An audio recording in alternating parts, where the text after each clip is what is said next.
Vous êtes à pic sur Info TV. Les démineurs de l'information sont justement en poste. On commence à accueillir ceux-là qui répondent déjà présents ce matin pour déminer l'espace avec vous. Alain Douc, bonjour. Oui, parfait, bonjour. Un démineur et un modérateur tout flamboyant, étincelant. Je suis content d'être à nouveau sur ce plateau ce matin. Et je sais que comme ça, il y a un important audimat. Chaque jour fidélisé à ce programme. Le nombre ne cesse de croître jour après jour. Là, ils sont là, ils regardent le programme et ils se disent, ben, qu'est-ce que vont faire les démineurs ce matin? Nous sommes là, nous répondons fidèlement à cet invite et à ce rendez-vous. Donc, je profite comme ça pour saluer de même mes co-discutants de ce matin. Je profite comme ça pour saluer et toujours parce qu'il faut jamais négliger le travail des hommes de l'ombre qui permettent que vous nous receviez comme ça en toute beauté chez vous ou que vous trouviez au moment où vous regardez ce programme. Bonjour au top management. Voilà. Merci pour cet invite renouvelé en ce matin parfait. Merci Alain Douc. J'espère qu'on va passer un grand moment de télé comme habituellement. Rassurez-vous, c'est un acquis. Voilà. Alain Douc est journaliste. À côté d'un journaliste, il y a un autre journaliste. Un journaliste pouvant en cacher un autre. Lui, c'est un vieux de la vieille. Toute une vie dans la communication et surtout au niveau justement du journalisme. Lui, c'est Mister Ngaba. Bonjour, Mister Ngaba. Je découvre la nouvelle appellation. Bon, je sais que le talent qui encadre votre génie professionnel permettra également à nous autres qui venons nous greffer à ce que vous faites, allons également permettre à nos téléspectateurs d'avoir du grain à moudre sur le plan du sujet à traiter. Mais avec votre permission, oui. Celle de toute l'équipe, je voudrais saluer personnellement un aîné. Quand je dis un aîné, c'est quelqu'un que nous avons tous côtoyé, tout au moins pour nous qui sommes journalistes depuis près de plus de 2 décennies aujourd'hui. Tout à fait. Il s'agit de M. Noël Alain Mokolo Mvondo Akam, Noël Alain Olivier Mokolo Mvondo Akam, le directeur général de la CNPS, qui depuis quelque temps subit les affres des réseaux sociaux. Ngaba, Oui, voilà ce que je vais vous suggérer. Oui. Compte tenu du fait que c'est une grosse actualité, D'accord. je ne savais pas. Vous voyez que je découvre que vous aviez également une fleur à passer à l'endroit du DG de la CNPS. La presse en a fait écho. Ça va dans tous les sens au niveau des réseaux sociaux, entre désinformation, délation, diffamation et maintenant règlement de compte. À notre niveau, les démineurs, nous avons pris le soin d'enquêter sur cette affaire. Que se passe-t-il du côté de la Caisse nationale de prévoyance sociale au Cameroun avec monsieur le directeur général, monsieur Mokolo Mvondo, Alain Olivier? Nous en parlons dans une dizaine de minutes. Très bien, je ne savais pas que c'était le sujet. Nous avons les atomes crochus. Donc, je voudrais dire bonjour à cet aîné qui contribue au rayonnement de l'image du Cameroun à l'international. Lui qui a été élu, nommé, si vous le voulez, membre du conseil d'administration d'Afrique Simbank. Donc, depuis la semaine dernière, cette nomination a été actée par les dirigeants de cette banque à l'international. Je voudrais également saluer tous ces téléspectateurs qui chaque jour vous regardent. Je dois avouer que le programme que vous animez chaque matin est un programme qui égale les familles. À l'époque, je me souviens, à la radio, notre ancien directeur général, M. Bendozé, avait créé une émission, toute une chaîne pour divertir les populations. C'était la FM 94. Et nous étions au poste national. On a constaté que l'esprit que vous amenez avec cette émission Espace Miné permet à ceux qui sont dans les bureaux d'être au parfum de l'actualité, mais une actualité qui leur est servie de façon conviviale. Et les ménagères, elles se délectent à fond. C'est un esprit canadien, on a vu ça au Canada il y a 20-30 ans, et c'est bien que vous implémentiez cela, vous et votre consultant permanent. C'est tout bénéf pour nos téléspectateurs, tout bénéf pour la communication elle-même, parce que c'est un style nouveau qui, on vous informe tout en vous divertissant. Tout à Ça fait. veut tout simplement dire que Info TV est avec vous partout. En réalité, Espace Miné, c'est tout le journalisme. Hein. Le principe du journalisme, c'est d'informer, Tout à fait. de Et- former et de et de divertir. divertir. Et c'est ça, Espace Miné. C'est tout un plaisir pour nous autres d'être parmi vous chaque fois que nous recevons l'invitation d'y participer.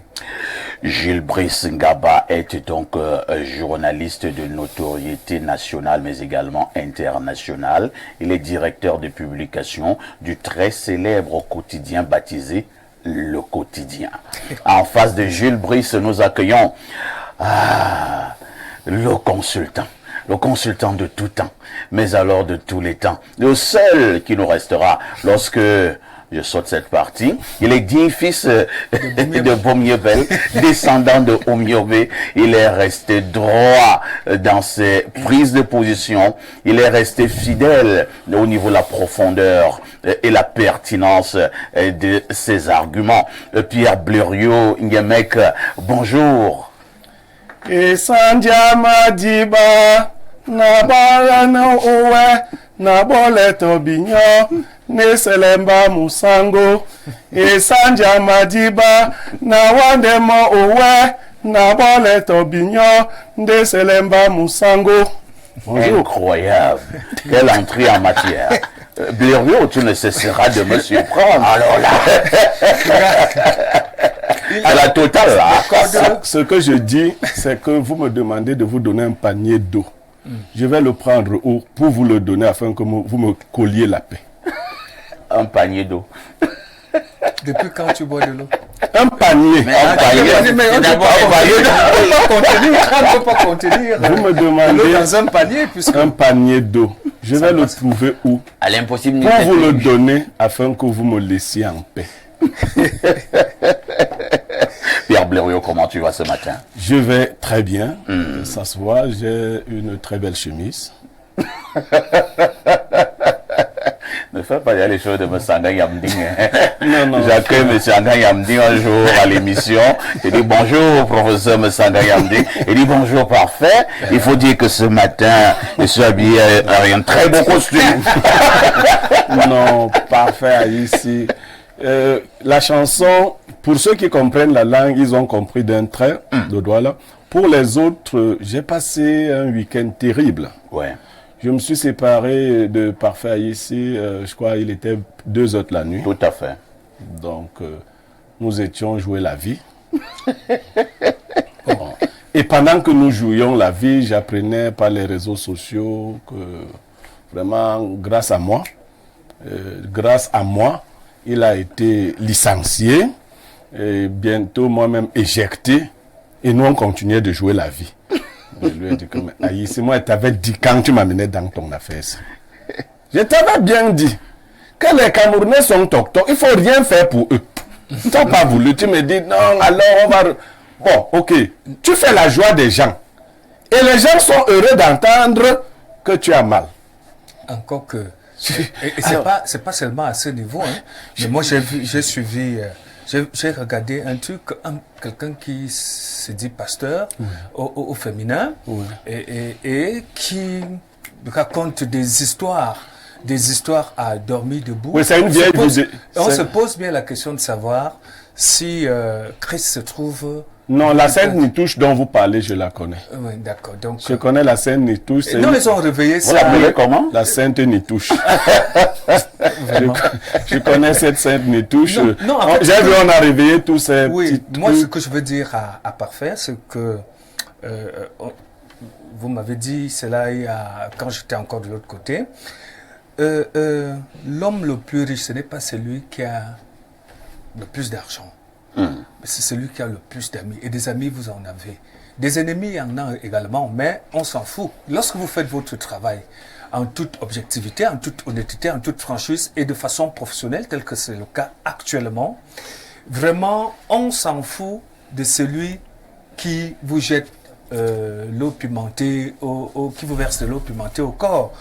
Et dites-vous une chose, l'on ne peut posséder ni l'être humain, ni un objet, ni un poste, ni un pouvoir, si jamais le poste auquel les uns et les autres font allusion était quelque chose d'assez important, mais moi je connais le fonctionnement de plusieurs structures dans notre secteur, qu'on soit DG ou pas, qu'on soit, je sais pas moi, rédacteur en chef, directeur de l'information ou pas, dès lors qu'on ne maîtrise pas son travail, on ne vaut rien.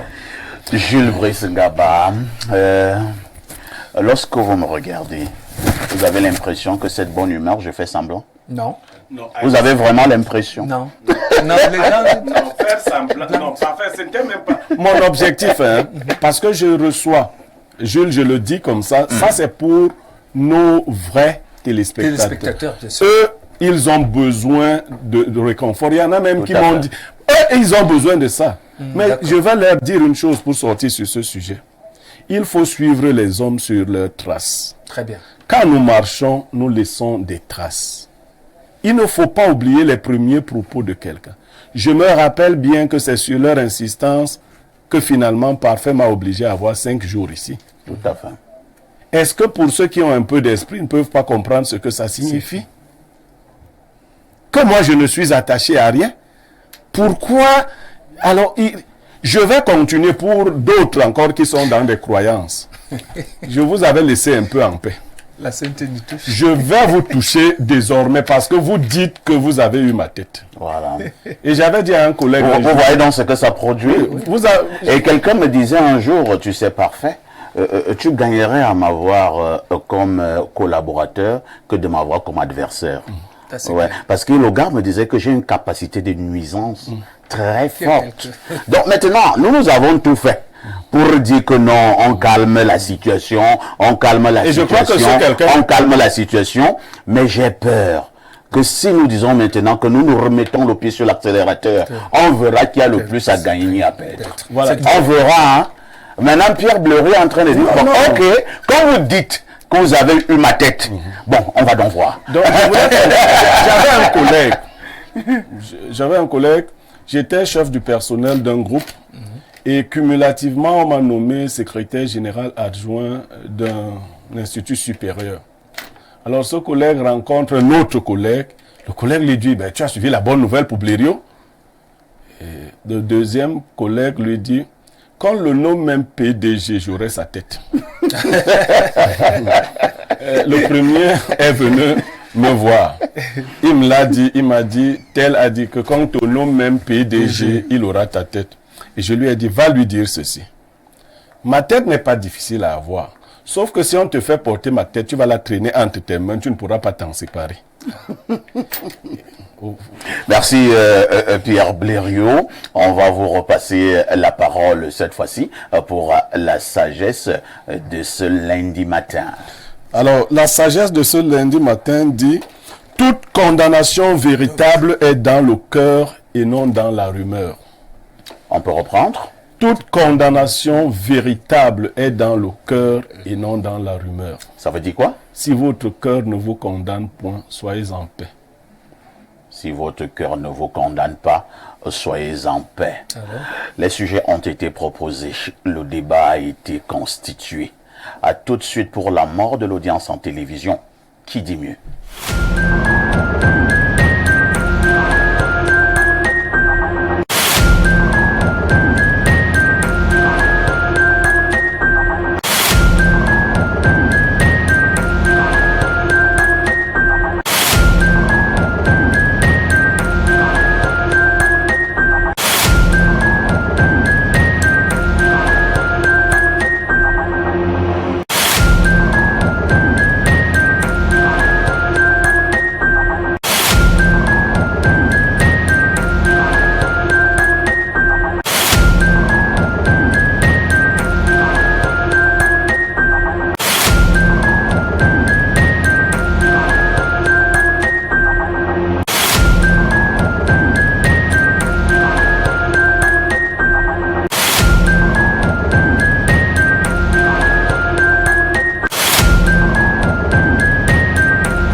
Claudia Ncha, bonjour. Bonjour Parfait ici, bonjour à tous les téléspectateurs d'Espace Miné qui nous regardent ce lundi matin.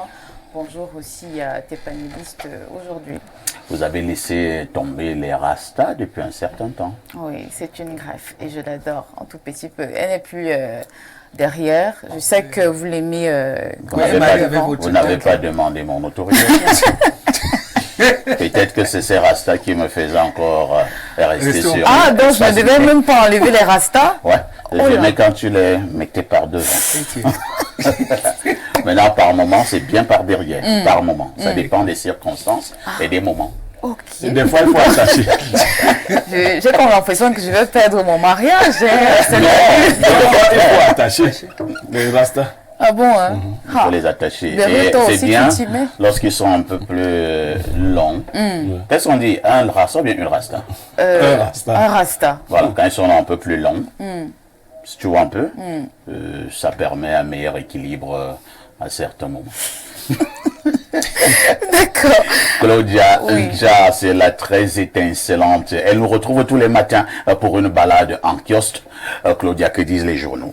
Ce lundi matin, Parfait ici, nous ouvrons cette seconde partie de la revue de presse avec le Cri Hebdo, la météo. On parle de CNPS, le complot de la honte du consupé contre Mokulumvondo. Selon le journal de Dieudonné Veng, la page 3 nous renseigne qu'au terme d'une procédure biaisée, le contrôle supérieur de l'État ampute au DG des fautes de gestion imaginaires, farfelues et iniques.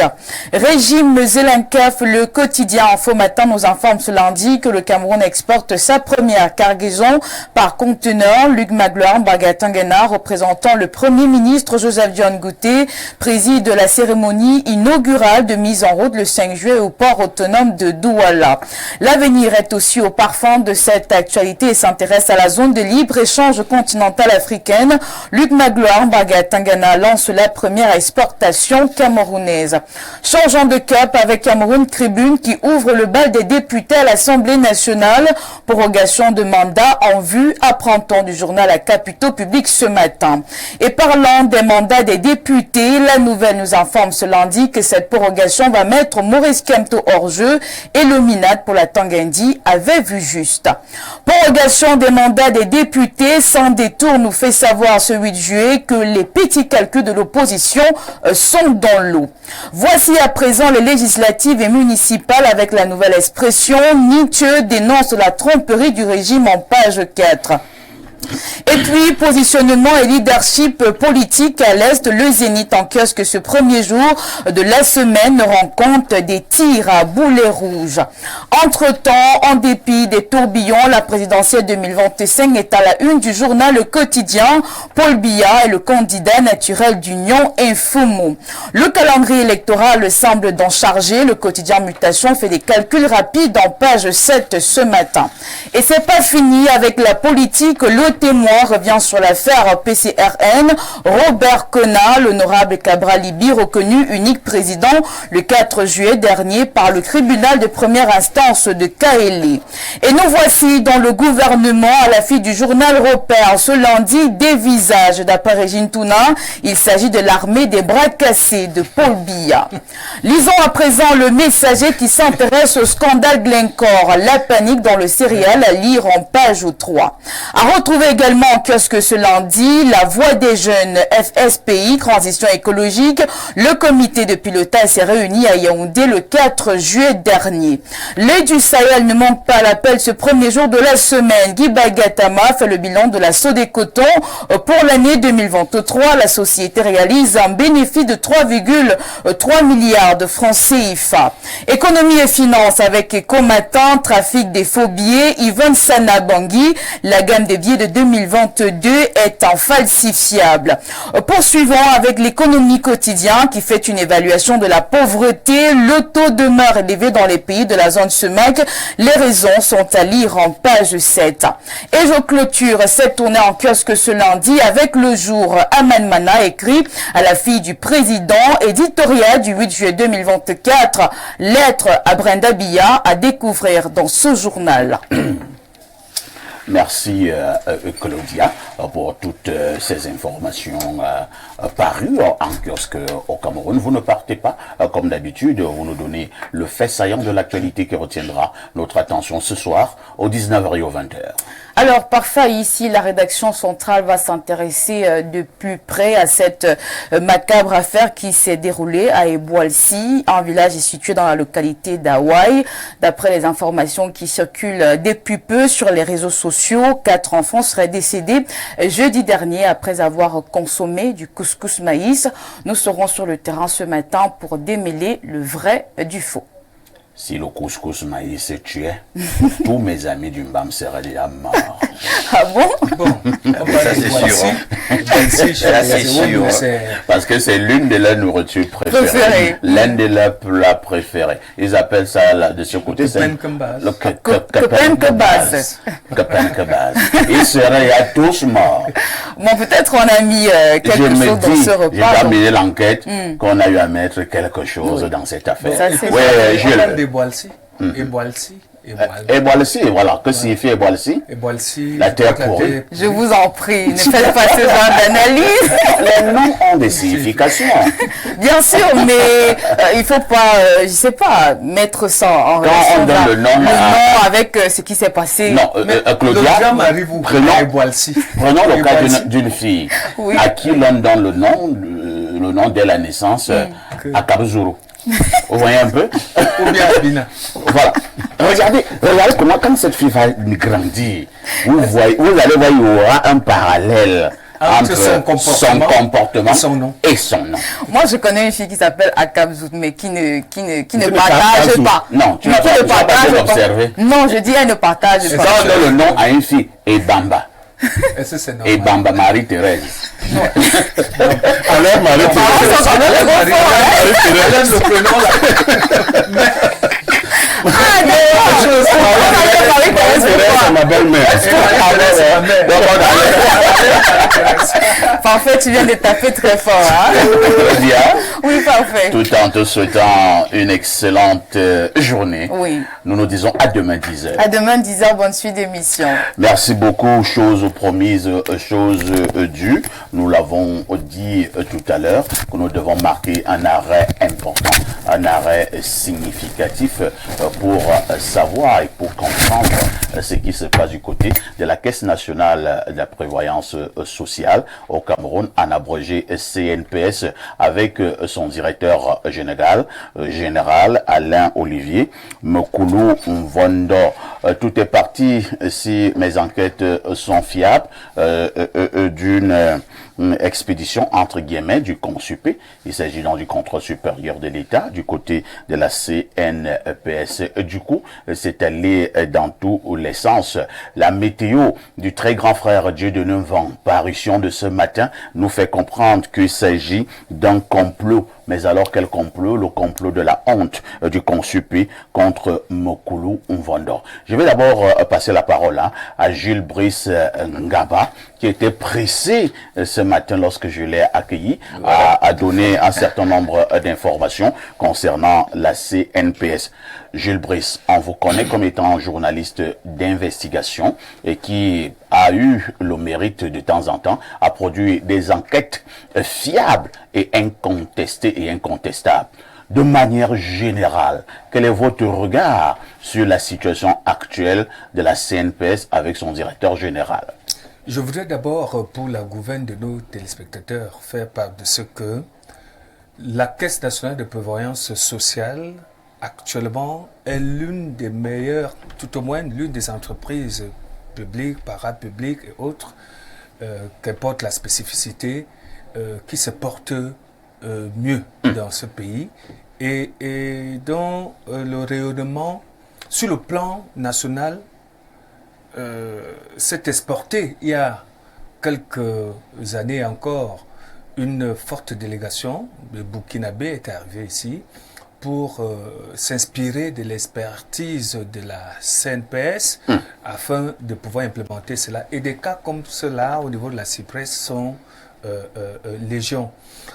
Depuis 2008, 2008, 2018, autant pour nous, oui, 2008, depuis 2008 que M. Bokoulou Mvondo, Noël Alain Olivier, directeur général de la Caisse nationale de prévoyance sociale, il a impulsé une certaine dynamique.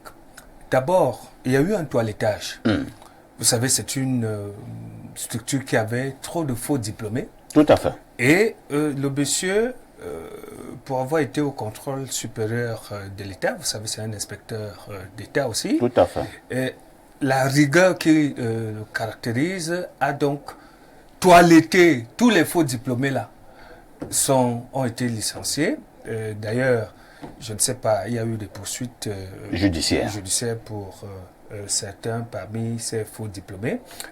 Nous sommes également partis d'un service manuel au niveau des centres de prévoyance sociale, CPS, pour un service informatisé. Je ne veux pas m'attarder longuement sur ce qui a été fait, mais je voudrais dire que de 2008 à 2024 aujourd'hui, la CNPS est partie d'une structure comme ça, à un fonctionnement un peu équivoque, pour une structure moderne. Vous pouvez être aujourd'hui, pour nous qui sommes dans le secteur privé, à partir de mon téléphone, de mon bureau, je fais toutes mes déclarations, je reçois tous mes documents. Vous savez, nous avons une pièce dans le cadre des paiements de factures ou l'APS, l'attestation pour soumission. Avant, mais c'était un document pour l'obtenir. De la mer à boire. De la mer à boire, Blériot le sait. Mais aujourd'hui, si tu es à jour, à partir de ton téléphone, tu reçois ton APS. Vraiment, il y a donc eu ce genre d'innovation dans cette entreprise. Et vous savez, dans un environnement où les gens sont habitués à voler, dans un environnement où les gens sont habitués à détourner les fonds publics, lorsque quelqu'un arrive, moi, je n'aime pas souvent parler trop des individus, mais je suis tenu de parler de celui-là parce que c'est visible. La CNPS aujourd'hui a un patrimoine immobilier important qui lui permet de générer des fonds. Et aujourd'hui, on est parti en termes de cotisation sociale, des histoires qui n'atteignaient pas 100 000 francs. Il y a des retraités aujourd'hui qui gagnent 300 000, 700 000 francs. C'est le mois. Chose incroyable, chose vivable pourtant dans notre pays. Et quelqu'un me disait une fois que si moi j'avais été Camerounais, c'était un Gabonais, si j'avais été Camerounais, je multiplierais mes engagements au niveau de la CNPS pour qu'à la fin, je puisse avoir beaucoup de moyens. Donc, Noël Alain Olivier Mokondo est victime aujourd'hui, moi je pense, de sa façon de manager. C'est un manager qui ne doute pas de ses compétences. Il a été à l'Assemblée nationale l'année dernière expliquer ce que la CNPS fait. Et c'est une structure aujourd'hui qui a dans ses fonds, et je vais me trahir peut-être un secret, qui a souvent aidé à pouvoir juguler un certain nombre de choses sur le plan financier, comme parlant de notre État. Je vais chuter en disant que c'est une énième cabale. Énième, mais alors... M. Mvang l'a dit dans son journal, une énième mais malheureuse et honteuse cabale. Qu'on aille trouver des fautes de gestion ailleurs par la CNPS. Je reste convaincu d'une chose. La campagne actuelle est tout simplement le fait des gens qui ont tout cherché, n'ont rien vu et faillent maintenant.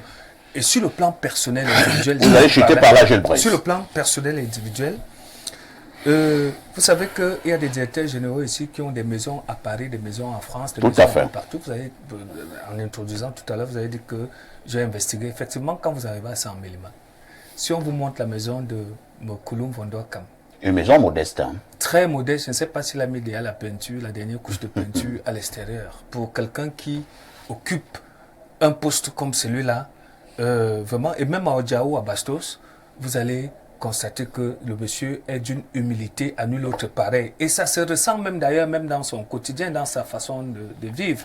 On sait que l'un de ses prédécesseurs, je ne voulais pas en arriver là, l'un de ses prédécesseurs avait un fonctionnement doublement plus ostentatoire et tout ça. Mais M. Moukouloum Mokouloum ne doit pas arriver ici. Si on ne vous dit pas que c'est le directeur général de la CNPS, vous n'allez jamais accepter. Il a au 2-0 sur le plan sportif. Donc c'est un humain, c'est quelqu'un. Et puis, Béro a souvent... Très bon footballeur. Très bon footballeur, très bon athlète. Et M. Niamek a dit une fois ici que quand tu travailles bien, tu n'as peur de rien, tu peux aller n'importe où fréquenter n'importe qui, parce que tu ne te reproches exactement de rien. Et c'est ce que l'on peut dire de M. Mokouloum. Il ne nous a pas mandaté pour le faire. D'ailleurs, vous le savez, c'est quelqu'un de très modeste. Si vous lui avez dit que vous devez faire... C'est sûr qu'il allait même dire non. Dit non. Donc, très bien. Voilà. On passe la parole à Pierre Blériot-Niamek. Si je m'en tiens aux explications que Gilles Brice vient de poser sur cette table, on peut peut-être ou probablement arriver à la déduction selon laquelle soyez l'ami de Mokouloum Vonda ou bien son ennemi, mais il faut reconnaître que le travail abattu à la CNPS est visible. Bon, parfait. Ici, j'avais assisté à quelque chose dans le corps des enseignants, dans le Sud Cameroun à l'époque. On avait un proviseur qui se distinguait par la qualité de son management. Et le délégué régional avait l'habitude de prendre à partie devant, auprès des autres proviseurs. Vous voulez montrer quoi? Vous voulez montrer que votre affaire de philosophe là... D'ailleurs, je vais vous faire partir d'ici. Finalement, on l'a affecté, les parties de Bolova pour une plus grande brousse. C'est à cette période... C'était le remerciement du travail bien fait. Oui, c'est à cette période que j'avais bien compris que les médiocres voulaient que tout le monde fasse comme eux. Parfois ici, quand une fille vierge marche avec des gourgandines, elles font tout pour la convaincre que la virginité est une mauvaise chose. Et si tu n'acceptes pas, elles peuvent même monter des gars pour te violer. Ouais. Pour que tu leur ressembles. Pour que tu perdes aussi ta virginité. Donc, ces images-là vous permettent de comprendre. Nous sommes dans un environnement où les mauvais gestionnaires font la loi. Ils sont les plus nombreux. Et ils veulent que tout le monde se comporte de la sorte. Quand vous vous distinguez, ça met en évidence leurs errements, leur caractère ostentatoire, leur gabégie, leurs incompétences. Parce qu'il faut aussi dire qu'en général, les incompétents sont plus facilement corruptibles et médiocres. Médiocres, bien sûr. J'ai pu échanger un jour en présence de quelqu'un que j'admire beaucoup. J'avais donc deux personnes qui échangeaient autour de moi, en présence de Joseph-Antoine Bell. J'avais deux personnes qui échangeaient autour de moi et je voyais deux intelligences extrêmement futées échanger. Oula! Je me suis dit, donc il y a des gens intelligents comme ça dans son gouvernement. Oula! Mais attendez, j'étais pantois. Pour ceux qui le connaissent, c'était un jour. Mais ce monsieur est d'une intelligence extraordinaire. D'une finesse d'esprit qui force l'admiration. Il y a beaucoup de responsables là qui ne peuvent même pas défendre ce qu'ils font. C'est-à-dire que si tu lui dis parle de ton affaire là, ils vont balbutier. C'est des gens qui sont toujours en train de dire aux collaborateurs d'apprêter des discours. Mais je dis quand vous écoutez l'homme parler technique, hein, il est sobre, il a la parole économe. Mais je vous dis, si vous l'écoutez discuter technique avec quelqu'un, vous vous rendez compte qu'il sait de quoi il parle.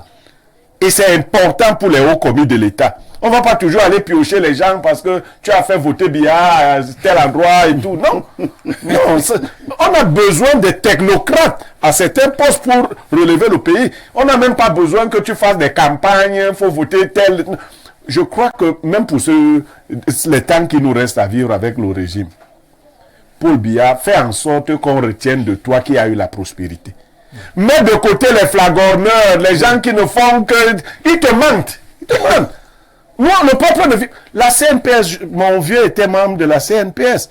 Qui n'a pas connu les misères des gens de la CNPS dans ce pays? Aujourd'hui, les gens de la CNPS... Mais allez même voir, avant de juger de l'intérieur du bureau, juger de la qualité du bureau. Aujourd'hui, vous rencontrez les véhicules de la CNPS qui ont fière allure. On croyait avant que... C'est comme ça quand on donne une boîte compétente à quelqu'un. Parfois ici, si vous gérez un mauvais poste, vous le gérez bien, il commence à attirer tous les regards. Tout à fait. On dit quand quelqu'un laisse quelqu'un, c'est quand tu prends que tu te rends compte que ce n'était pas ce que tu croyais. Que c'est le porteur du poste qui lui donnait de la valeur. C'est pas le poste en lui-même qui avait de la valeur. Et on peut te le faire porter, après tu te rends compte que c'est la malchance qui est entre tes mains. C'est la coquille vide. C'est la coquille vide. Donc, vraiment, cette tendance à avoir l'esprit du jardinier, il faut qu'on soit tous au même niveau. Dès qu'une fleur prend de l'ascendant, on coupe pour que tout... Non, on a des Camerounais comme ça. Ça nous rassure qu'il n'y a pas que du mauvais. Il y a des hommes intègres. Et quand vous entendez dire d'un Camerounais qu'il est avare, un gestionnaire, sachez que c'est une bonne chose. Et d'ailleurs, il y a même un détail, tu continues. Les gens, ceux qui tirent à boulet rouge sur Noël Alain Olivier Mokoulou, que ses amis appellent Mao, ne savent pas que il est de la famille présidentielle. Oh, bon, Et il n'a jamais brandi cela. Non, vraiment, moi, je te dis d'enlever ça.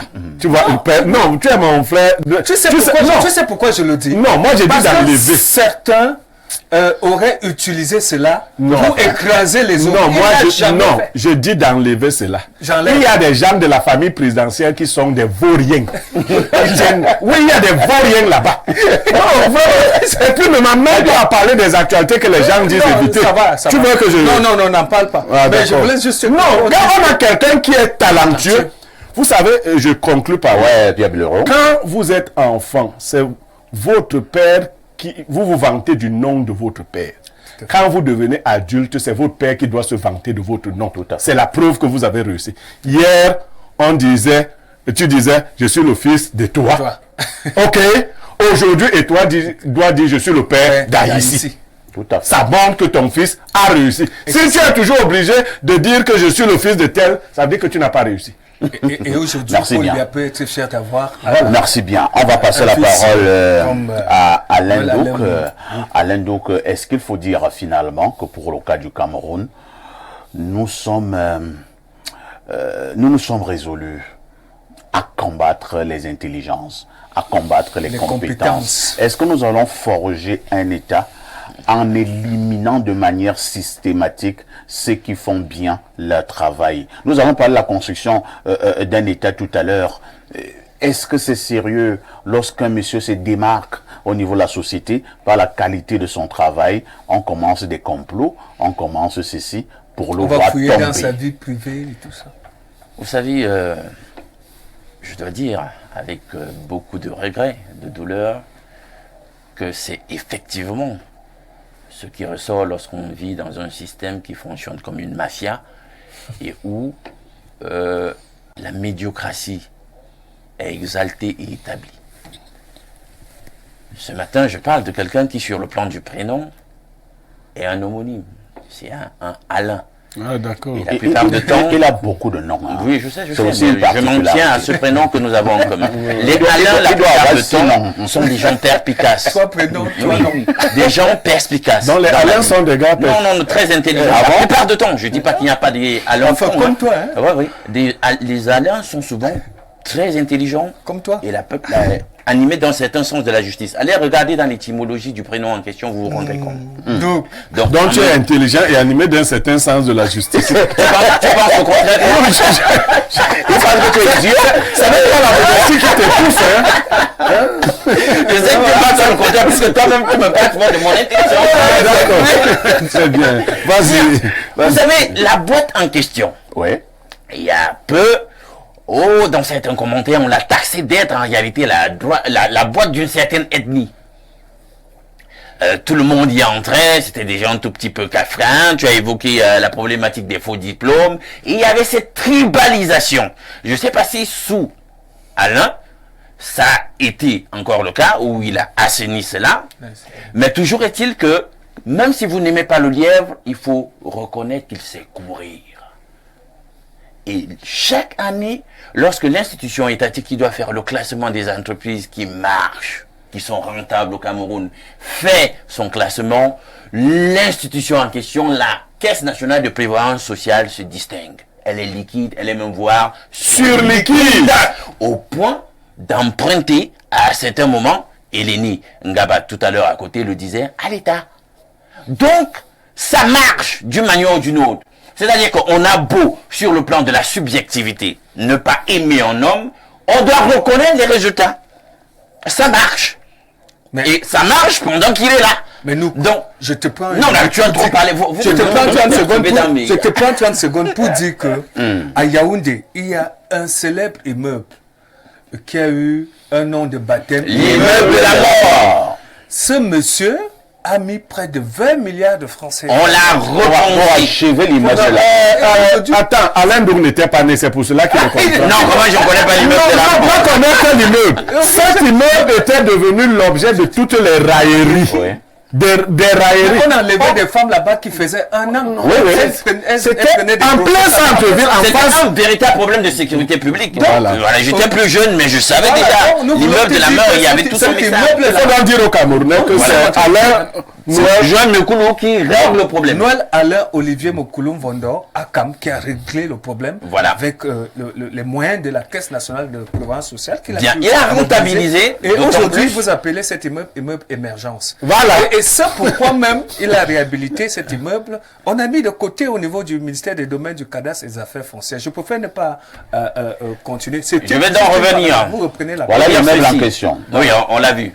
Rebaptisé. On met l'immeuble et vous allez vite comme ça. Rebaptisé l'immeuble de l'émergence qui vient embellir un tout petit Et peu qui sert le de panorama cadre architectural de la cité capitale. Nous, D'accord? Oui. ce bâtiment sert de cadre aujourd'hui à au moins 4 départements ministériels. Exactement, ça, je le sais. Le ministère de l'eau, le ministère de l'habitat, le ministère des ministère des Travaux. Travaux publics, le ministère des petites et moyennes entreprises. Vous voulez quoi dans ce Bien, je vais continuer. Et vous allez chuter à l'Indo. Non, je chute pas. On a passé le temps à faire des intrusions dans mon propos.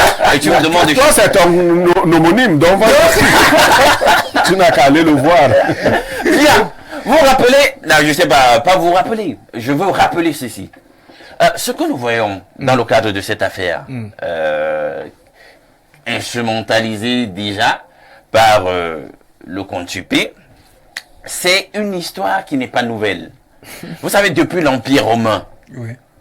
on voulait que dans l'Empire, l'élite gouvernante, tous dans l'élite se tiennent par quelque chose.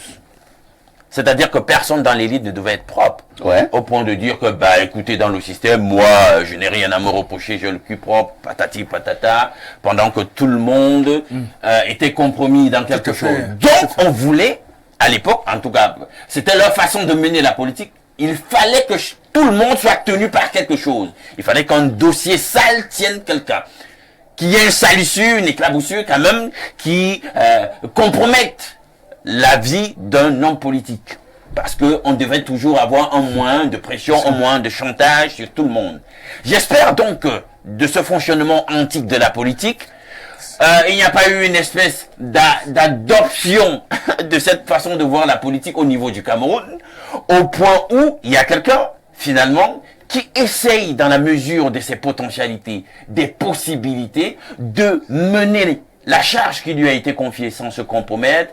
Et on dit finalement, puisque toi, tu veux montrer que tout le monde ici est dans les ténèbres et toi, tu vas faire jaillir la lumière. Vous savez, hein, c'est aussi de ça qu'il est Mais question. observe le timing.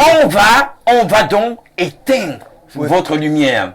Alors pourquoi? Maintenant, la bonne question, c'est pourquoi? Voilà. L'enjeu est politique si ce n'est politicien. Parce que lorsque vous êtes dans une situation marasmique, hein, totalement kafkaïenne, ténébreuse, corrompue, lorsque vous vous distinguez, vous accusez les autres. Votre majesté est une accusation pour les autres. Vous êtes en train de dire, vous voyez, c'était possible de faire autrement. Tout à fait. C'était possible de Et faire. ils ne veulent pas que ça se fasse autrement. Vous les accusez, en fait. Et ça, dans une mafia, ça ne se pardonne pas. Merci Comme beaucoup, hein. tu braques les feux de la rampe sur toi, on va te le faire regretter. Merci beaucoup. Donc c'est un peu de ça qu'il s'agit. C'est la situation selon vous, Non, du côté de la c'est CNPS. selon mon analyse. Et Oui. maintenant, vous savez, Moi, Vraiment, je vous donne encore 30 secondes. Oui, je suis un peu agacé parce que nous avons des dossiers pendants, des vraies fraudes, de vraies malversations. Mais on en Dans l'impunité, on ne fait rien, mais on apporte un nouveau dossier sur quelqu'un qui, ma foi... Et le timing est bien choisi pour selon eux. Oui, et il y a des ambitions politiques. Si vous travaillez bien, vous donnez la possibilité au peuple de dire, ben, attends, voilà quelqu'un peut-être à qui on peut donner les plus hautes responsabilités ou la responsabilité suprême pour qu'il dirige demain. Puisqu'il s'est distingué, il a montré qu'il peut être intégré. Non, pas la responsabilité suprême. Non, pourquoi pas? Pourquoi pas? Laisse d'abord là-bas. Laisse là-bas. La responsabilité suprême. En fait, sous d'autres cieux, j'ai présenté un programme et Blériot l'a relevé tout à l'heure. Je recevais une éminence aussi, hein. Je recevais un grand homme, malheureusement qui est parti, qui avait également été victime de ces attaques à cause de son génie, à cause de son talent, à cause de ses compétences. Je voudrais parler du professeur Hubert Monondiana. Je reçois donc le professeur Hubert Monondiana lors d'un débat. Et quand je lui passe la parole, il me dit, tu sais, parfait, les Camerounais sont comme des jardiniers. Moi, je trouve cela insultant. Je dis, ben, professeur, vous n'allez pas insulter le peuple camerounais. Il me dit, parfait, est-ce que tu peux comprendre? Tu me laisses expliquer? Il dit, vas-y, professeur. Il dit, tu connais le rôle d'un jardinier? Je dis non. Il dit, bon, ok, d'accord. Tous les matins, le jardinier va dans son jardin. Première chose, il regarde les fleurs. Il regarde les fleurs. S'il constate qu'il y a une fleur qui a plus grandi que toutes les autres, il me dit, tu sais ce que le jardinier fait? Je dis non. Il coupe. Il me dit, au Cameroun, lorsque vous vous distinguez, lorsque vous êtes talentueux, lorsque vous avez de la compétence, on doit vous abattre. Et voilà pourquoi je vous dis, parfait, les Camerounais sont comme des jardiniers. Je suis resté pendant quelques secondes. Si je ne présentais pas l'émission, j'allais mettre 10 minutes à réfléchir. C'est ce qui arrive au niveau de la CNPS. Nous sommes tous dans la boue et dans les égouts. Pourquoi Mokoulou Vrondolu veut montrer qu'il travaille? Il faut que lui également soit dans des compromissions pour que nous disions tous que le Cameroun est un pays des incompétents. Ce n'est pas vrai. À tout de suite pour la suite.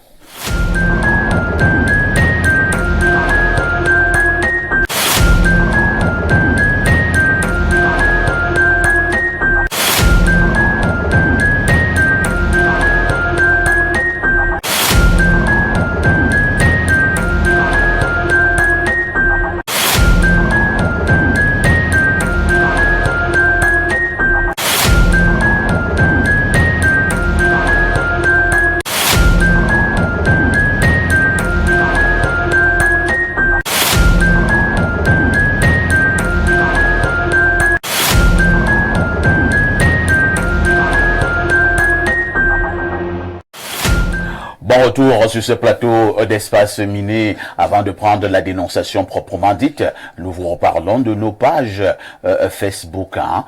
Nous commençons par la page de Pierre Blériot Niemek, en prenant les deux à la fois. Hein. Vous avez donc la page de Parfait Haïti officiel, naturellement, à votre gauche, mais également la page de Pierre Blériot Niemek officiel. On ne le dira jamais assez. Nous le faisons maintenant pour vous faire comprendre que voilà les seules pages maintenant qui sont authentiques, sans doute aussi authentifiées, rien à voir avec ces pages que certains arnaqueurs ont eu à ouvrir, justement pour faire leur job, pour mentir, pour arnaquer et que sais-je encore. Voilà les pages pour avoir des informations sur Parfait Haïti, mais également sur Pierre Blériot Niemek.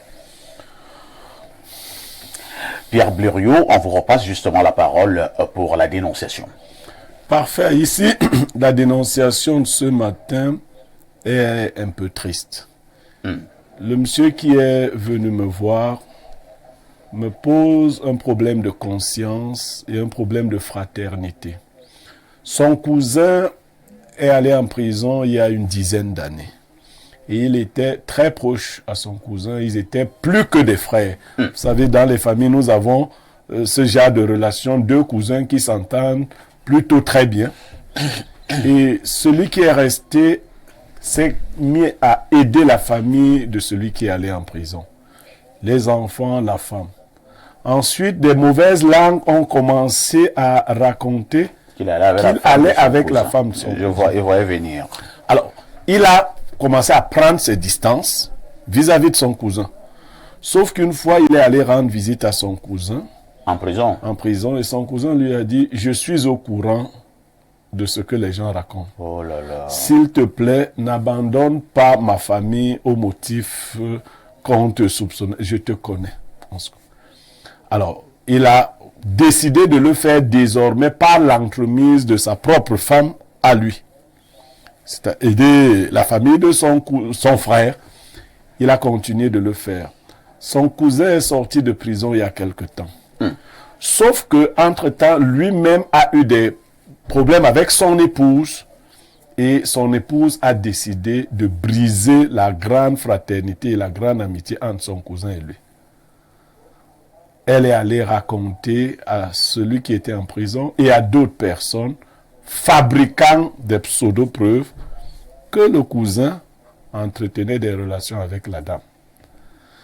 Et donc, cette situation le gêne énormément, ce d'autant plus que son cousin semble donner foi aux paroles de sa belle-sœur. Il nous a interpellés pour que nous l'aidions à apporter la vérité sur cette situation. Qui vous a interpellé? Le cousin qui a aidé son frère en prison. Le cousin qui a aidé son frère en prison, celui qui était libre. Oui. D'accord. Là, je pose une autre question. Hein. Quand tu as causé avec ce cousin qui a aidé celui qui était en prison au sujet justement de cette affaire de femme, il vous a dit quoi? Non, il m'a dit qu'il a eu des problèmes avec son épouse et ce n'est pas le seul coup que son épouse... Sa propre épouse? Oui, sa propre épouse. Elle a même utilisé des éléments pour nuire à son mari au niveau du boulot. C'est-à-dire le genre de personnes qui disent que comme la relation est finie, je vais te faire, tu vas voir, je vais détruire ta vie. Je vais te montrer. Il n'a pas voulu que nous parlions des autres choses, mais seulement de cet aspect-là. Très bien. Jules Brice Ngaba, c'est vraiment une situation un peu triste. Hein? Ils sont pas très nombreux qui peuvent vous apporter de l'aide quand vous avez des problèmes. Ils ne sont pas très nombreux qui peuvent vous apporter de l'aide quand vous êtes tombé. Maintenant, chez moi au village, Jules, on dit que la prison est une demi-mort. Tout à fait. C'est-à-dire que si vous êtes en prison et que quelqu'un reste s'occuper de votre famille, cela signifie vraiment que c'est un ami, c'est un frère. Mais maintenant, c'est quoi ce remerciement? Bien, je crois que cette émission a vraiment une tonalité. Et la tonalité, la dénonciation du jour rentre dans cette tonalité de l'ingratitude, de la méchanceté, qui présente l'ingratitude, la méchanceté de l'être humain. Vous le dites si bien. Lorsque vous êtes en prison, c'est fini pour vous en réalité. Hein? Même si des ONG et autres structures voudraient nous faire comprendre qu'étant en prison, on peut humaniser un certain nombre de choses. Dans nos prisons ici au Cameroun, peut-être eux parlent des prisons d'ailleurs. Hein. Nous parlons des prisons du Cameroun. Voilà. Donc avec tout ce que cela comporte, non, moi je pense que celui qui était libre et qui a aidé son cousin en prison doit comprendre une chose. Il est difficile pour certaines personnes de pouvoir vous accompagner. Et il est difficile également pour ceux qui ne sont pas avec vous de comprendre qu'on peut aider sans avoir un intérêt. Les gens veulent à tout prix, notamment on parle de la dame, à tout prix coller une relation qui n'existait même pas avec le monsieur, à ce monsieur-là, juste pour créer des problèmes. D'ailleurs, monsieur Niemek, dans sa dénonciation, l'a évoqué. C'est quelque chose de compliqué. J'ai même de la peine à argumenter à propos parce que je vois la mort dans l'acte que la dame vient de poser. Il y a la mort. Imaginez-vous qu'on dise que, même quand vous n'êtes même pas en prison, monsieur Haïssi, imaginez que quelqu'un fréquente votre maison régulièrement et puis du jour au lendemain, c'est le voisin qui vous dit que la personne qui vous fréquente et qui fréquente régulièrement votre maison va avec votre épouse ou votre fiancé. Ce que la personne recherche, c'est qu'il y ait mort d'homme. Parce que quand on dit qu'on va avec votre femme, vraiment, vous perdez d'abord tout le sang-froid qui puisse caractériser votre caractère, si je peux m'exprimer ainsi. Donc, il n'a pas à... Il a bien fait de venir voir Blaireau pour conseil, mais le conseil que nous pouvons lui prodiguer sur ce plateau est que s'il sait qu'il n'a rien fait, et ça rejoint la sagesse de ce matin, vraiment, il n'a pas à se gêner et qu'il n'arrête même pas à continuer à apporter de son aide à celui qui était en prison, parce que quand on sort de prison, on cherche à avoir une certaine réinsertion. S'il peut même le situer, s'il a les moyens de pouvoir le situer, qu'il le situe. S'il a les moyens de continuer à le dépanner, qu'il le fasse sans tenir compte de ses accusations. Parce que sa conscience l'interpelle et lui dit « Frère, tu n'as rien fait, tu n'as pas à t'y faire. » Alors, je vais te poser une question un peu bizarre, hein, Oui. légèrement brutale, mais ça peut également nous aider dans le cadre de ces échanges. Prenons le cas. C'est-à-dire, on prend des cas, des hypothèses. Prenons l'hypothèse où, effectivement, le cousin en question est resté sortir avec l'épouse de son cousin qui est allé en prison. Oui. Mais ce cousin a continué à aider celui qui est allé en prison. Je dis que c'est une hypothèse que nous posons sur la table. Est-ce quelque part même ce cousin qui a continué à aider celui qui est allé en prison? Attendez un peu, Jules. Parfait. Je voudrais que vous... Je le permets. Oui. Moi, je voudrais racheter cette question, si tu peux. Ah, vas-y, Pierre Blériot. Parce qu'en fait, c'était mon analyse. Ah, je veux pas que tu biaises mon analyse. Donc, non, moi, je vais d'abord présenter mes excuses à un cousin qui est en prison. Oui. Donc, j'ai commencé à m'occuper, à aider la famille comme je pouvais. Je le fais de moins en moins parce que les moyens ont aussi diminué.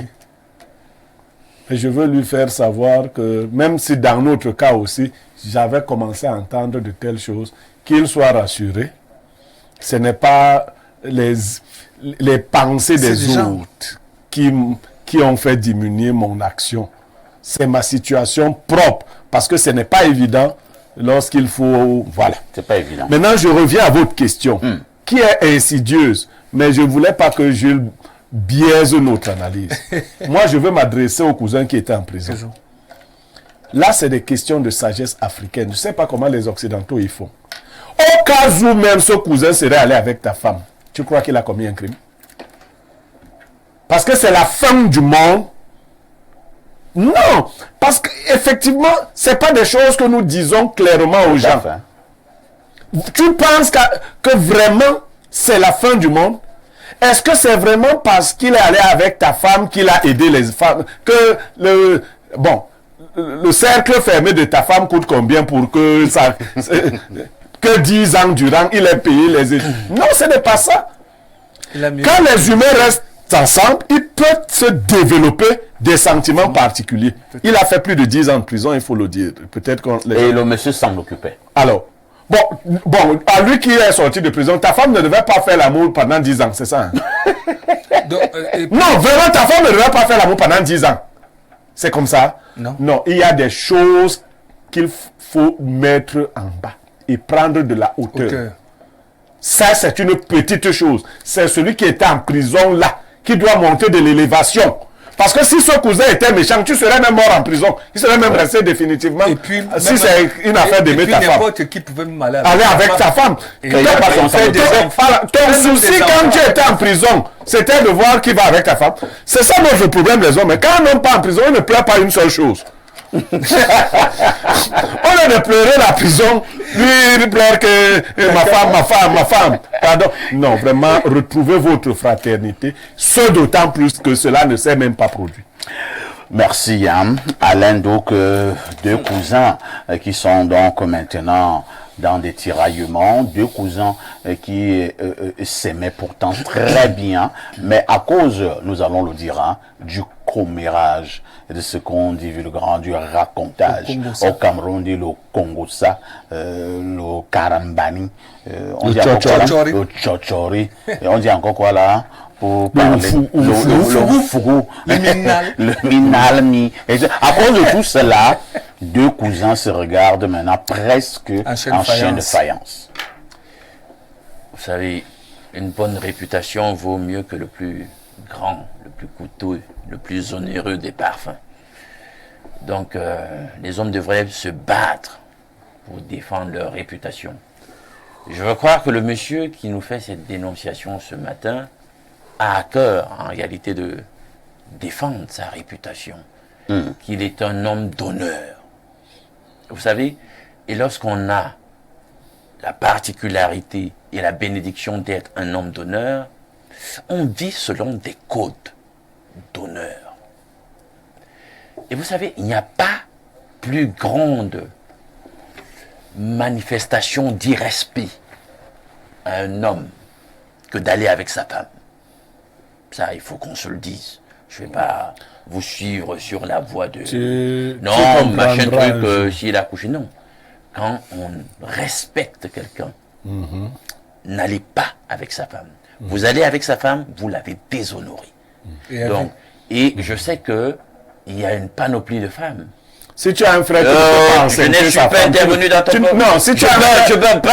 Je suis pas entré dans ton temps de parole. Si tu as un frère qui ne peut pas enceinte sa femme, si tu l'aides à enceinte ta femme, tu as mal réussi à l'aide de sa pensée. Oui, mais vas-y, parle. Donc, il y a une panoplie de femmes. Vous pouvez porter votre intérêt sur elles. Et monsieur, quand on a un homme d'honneur, puisqu'il y a une panoplie d'hommes, la femme elle-même, si elle est une femme d'honneur, ce n'est pas avec le cousin de son mari qu'elle va faire ce genre de choses. Si elle se respecte. Tu es vraiment né en France. Non, ce n'est pas un problème de né en France, je te donne ma vision des choses. J'ai écouté la tienne. Ouais. Donc, ceci dit, j'espère que le monsieur connaît le genre de femme qu'il a épousée. Parce que chacun de nous doit connaître ce que sa femme peut faire, ce qu'elle ne peut pas. Je peux vous dire que il y a des hommes ici qui savent que, vraiment dans telle ou telle circonstance, ma femme ne peut pas faire ceci. Ma femme ne peut pas aller avec mon cousin. Est-ce qu'il connaît de même son cousin? Est-ce que c'est le genre de choses que son cousin peut se permettre? Bien maintenant, il peut arriver des faiblesses. Je ne sais pas comment, nous sommes des humains. La chair, parfois, dit-on, l'esprit est bien disposé, mais la chair est faible. Si pareille chose est venue à arriver, maintenant c'est au monsieur d'en juger.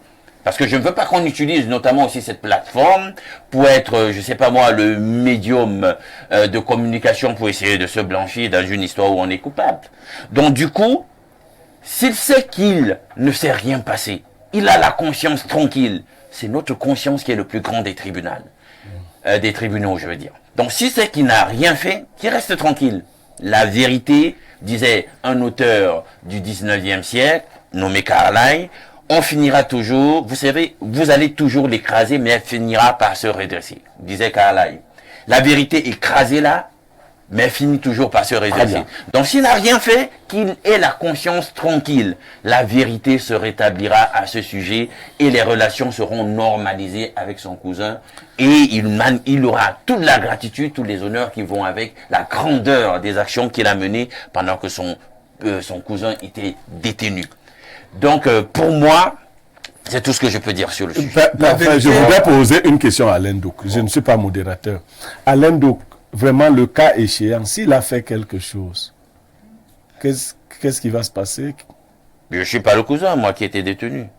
Mais c'est toujours dans l'analyse. Je peux poser une autre question à Alain Douk.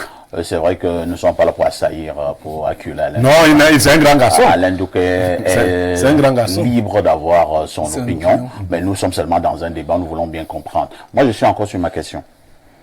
Prenons le cas où ce cousin est mal avec la femme de son cousin. Et malgré le fait qu'il allait avec cette femme, il a continué à aider la famille de son cousin, il a continué à apporter de l'aide et son soutien à son cousin qui est resté en prison. Entre-temps, est-ce que nous n'avons même pas des cas où un monsieur va même avec ta femme, lui va même voir les marabouts pour te tuer? Alain Douk. On a ce genre de cas. Alors, qu'est-ce que nous faisons? Nous devons aussi livrer celui Bon, qui est là avec la femme de cousin. moi, bien Non, que- qu'est-ce que vous voulez que je fasse, quoi? L'apologétique?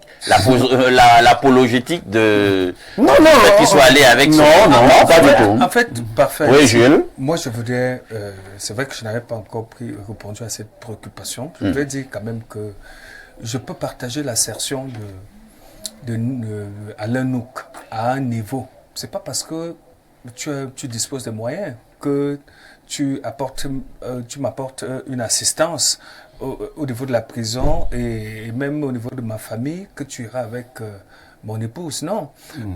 La question, parce que justement, il sort de prison aujourd'hui. Tu es allé avec mon épouse. On a dit que c'est une hypothèse. Non, il n'est pas. Non, tu es Lui allé n'est avec- pas allé avec l'épouse, mais c'est Oui, une hypothèse. c'est une hypothèse. Tu es allé avec mon épouse. Parce que justement, c'est une émission où on conscientise les gens. Il ne faudrait pas que les choses comme ça se reproduisent. Tu es allé avec mon épouse et je sors de prison. On vit comment? Au Cameroun, on ne reconnaît pas la polyandrie. Tu ne vas pas nous utiliser à deux, toi la femme.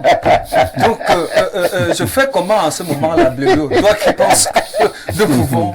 Je pense que Blériot, ici, ce que il a je dit, veux c'est dire. pour cela que j'ai dit Oui, que j'étais mal effectivement. positionné Et pour je peux vous répondre dire, à ce pour type ceux de qui nous questions. regardent parfois Pourquoi? ici, Blériot et nous, pour ceux qui nous regardent à la maison, Blériot, je ne sais pas comment ton cœur est, mais moi, mon épouse, là, si elle me présente un ex, je Ça suis t'énerve. mal à l'aise. C'est comme si ils continuent à aller ensemble, alors que je suis avec la mienne, ça fait 24 ans. Je fais comment pour supporter l'ex? Si je ne peux pas supporter bon.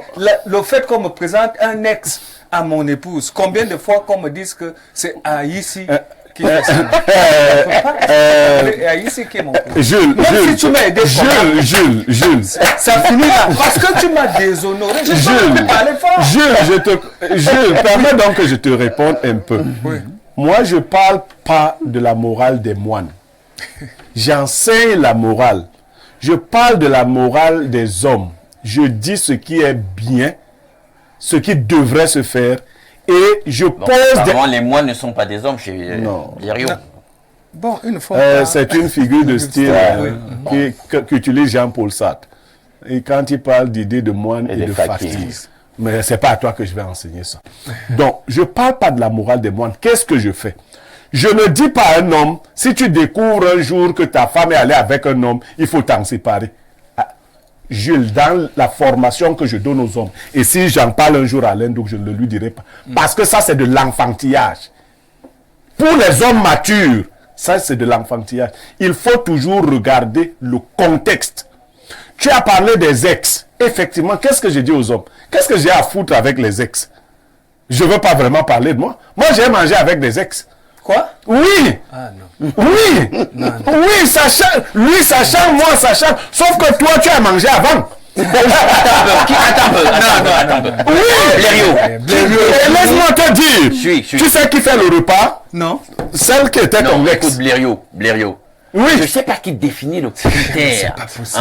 de la Tu as le maturité. cœur. Moi-même, j'ai bu avec les ex. Mais attends,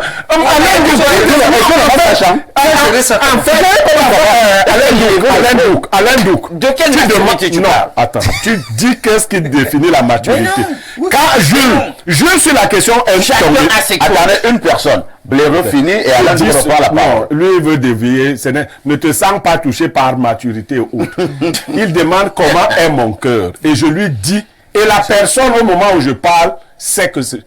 Vous savez, quand je rencontre l'une de mes épouses, je suis logé quelque part par un ami.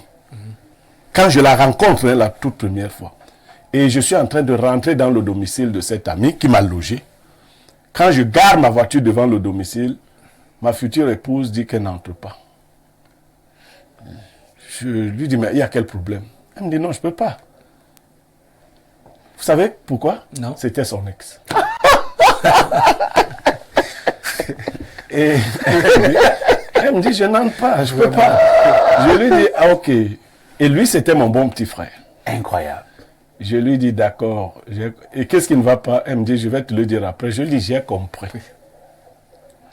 Vous êtes encore ensemble? Elle me dit, non, ça fait 1 an par là.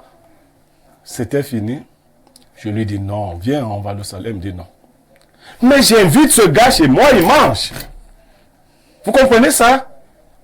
Ça, c'est vous. Hein. Et je suis son grand conseiller. Blaireau, ça, c'est... Je l'ai aidé à trouver une femme. Il ne faut pas m'obliger. C'est ça que j'appelle la maturité à Non, moi je dis c'est ça que j'appelle l'homme à femme et qui sait faire des choses. Oui. Bon, écoutez, Mais attendez, vous pensez que le polygame n'est pas un jaloux, hein? C'est ce que vous pensez dans vos petites heures là. On va lire les messages. On va lire les messages. Alors, bonjour parfait. Le dicton du jour de Blériot s'applique à vous, à Mokolo, à Etofis. Les Camerounais n'aiment pas ceux qui travaillent bien. Depuis l'arrivée de ce monsieur à la tête de la CNPS, cette structure affiche des résultats extraordinaires. Pour moi, je le disais à un ami, sans le connaître, c'est un manager hors pair. Sinon, l'un des meilleurs qui se distingue des autres. Il a amélioré la qualité de vie de ses collaborateurs, c'est-à-dire ses employés et des pensionnaires. Il a réussi à faire même à ce que même le pousseur puisse être immatriculé. Chapeau à ce grand monsieur, c'est Serge Demana qui envoie le message. Autre préoccupation ce matin. Bonjour parfait, ici est ton riche panel. Partout où tu iras, on te suivra avec Blériot. Ne plus Nous sommes ici. Nous sommes ici. Ta bonne humeur me rend très heureuse. Et dites à Blériot, si Dieu ne l'avait pas créé, je devrais l'inventer. Pour la dénonciation de ce jour, l'ingratitude est le fort de l'être humain. Autre message ce jour. Bonjour parfait à ici. Vous faites bien de parler du cas du directeur général de la CNPS. Malheureusement, c'est ça le Cameroun. Nous avons tous vu. Excusez-moi de parler aussi. D'accord. C'est Georges qui envoie le message. Autre préoccupation. Vous savez, perfecto, lorsque votre vie a été entachée, même si vous utilisez de la gomme pour l'enlever, il restera toujours les traces de la gomme. Et moi, je comprends ce monsieur. Il veut laver son honneur. Et le conseil que je lui donne, c'est de rester tranquille, car le temps, c'est le véritable tribunal de l'histoire. Gauthier de Pumendon, à Yaoundé. Autre message ce jour. Allons retrouver Paul du côté du Burkina Faso. C'est le 226. Salut le plateau. Parfait ici, s'il vous plaît. Je venais d'écouter Brice Ngaba dire que le Burkina Faso était venu au Cameroun s'inspirer de l'expérience dans le cadre de la CNPS. D'accord. Merci Paul du côté du Burkina Faso. Autre message ce jour. Bonjour au Dieu camerounais de la modération et à ton riche panel. Merci pour la bonne humeur que vous nous donnez chaque jour et bon début de semaine à vous. Parfait ici. Nous sommes dans un gouvernement où la compétence est mise à la ruine. Certains Camerounais n'ont jamais voulu l'évolution de ce pays. Parfait qui fait face à ce régime de manière positive se heurte à ses risques et périls. Et concernant la dénonciation de ce matin, parfait ici, le monsieur qui a crié la prison le monsieur qui a été en prison est de mauvaise foi. Il pense que sa femme allait rester 10 ans en jachère sans faire. Ce monsieur en prison est hypocrite, que ce cousin garde son calme et son silence, le temps reste et demeure le véritable tribunal de l'histoire. Bonne journée à vous. Autre préoccupation, nous allons cette fois-ci du côté du 213, c'est l'Algérie. Bonjour perfecto. Le Mokolum vendeur de la modération, qui fait du journalisme ce que la CNPS a fait de l'immeuble de la mort. Bon, voilà, c'est un bel exemple. C'est très bien dit. C'est un bel exemple. Donc, franchement, pour la dénonciation, le cousin prisonnier doit envoyer toutes les preuves de la femme, revancharde et rancunière en brousse. Il faut un dessein pour qu'il comprenne que quand une femme est chassée de la maison, elle rejoint immédiatement le camp du diable et de la vengeance. Le cousin qui sort de prison doit toujours se souvenir d'une chose, je dis bien d'une chose, qui s'est occupé de ses enfants quand il était en prison. Moi, personnellement, Moi, personnellement, s'il m'arrive d'être en prison et que j'ai un frère loyal, je vais moi-même dire à mon frère de souvent chicoter le Jessica de ma femme pendant que je suis en prison. C'est vrai que je comprends rien. Je vais lui demander de s'assurer que aucun autre homme en dehors de lui ne visite le Kosovo de ma femme, en dehors de lui. L'Africain a souvent une habitude. Tu peux le porter sur ton dos du matin jusqu'à 20h et si tu le déposes à 20h10, la seule chose qu'il va retenir dans sa tête, c'est que tu l'as déposé. Il ne se souviendra jamais du temps que tu l'as porté sur ton dos jusqu'à 20h. Alain Douk, quant à toi, laisse-nous ce que tu dis là. Tu es sûr que ta femme ne t'a jamais trompé avec un mototaximan ou un bangaman? Et s'il t'arrive d'être en prison, tu préfères que ta femme te trompe avec un drogué du quartier ou avec ton frère qui s'occupe de tes enfants? Tu peux répondre, Alain Douk? Ben non, déjà, je suis pas marié, et de deux... Non, Alain, tu es marié. Non, d'accord, bon, dans l'hypothèse où je serais marié, j'aurais fait un mariage raté si elle doit aller avec un drogué. Si elle peut avoir un standard tel que le mien et qui a voulu faire d'elle son époux, et elle n'est pas avec un drogué, ça veut dire que j'ai raté mon casting. Il y a un truc qui ne va pas. Bonjour les démineurs, belle dénonciation ce matin, juste que les femmes sont des serpents à deux têtes. C'est vrai, une femme ne peut pas rester comme ça pendant 10 ans, mais le monsieur doit pardonner et laisser tomber. Il doit être mature et passer à autre chose. C'est Théophile Dekounou. À tout de suite pour la suite. En juin, seulement avec Canal+. À la Black Mafia Family. Magnifique. Parcours immense. Je pensais que t'étais mort, mon frère. C'est un miracle. Waouh, tu es carrément une légende. À la guerre. Comme à la guerre. Une Ligue des Champions admirable. Des pilotes virtuels dans des vraies voitures.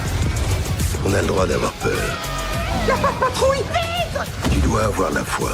Qui va remporter la Copa América? Et le gagnant est... Top là. À très vite. 100% de toutes vos envies avec Canal+. Et pour ne rien manquer de tous ces programmes, on vous offre 30 jours. Oui, 30 jours à tout Canal+, pour tout réabonnement à votre formule. 15 candidats, filmés 24 heures sur 24, pendant 8 semaines, dans la Maison des Secrets. Saurez-vous garder le secret? Inédit, Secret Story arrive le samedi 15 juin sur le canal 99. Et dès maintenant, le décodeur HD est à 5000 francs à partir de la formule Access. Profitez-en vite. C'est tout pour le moment.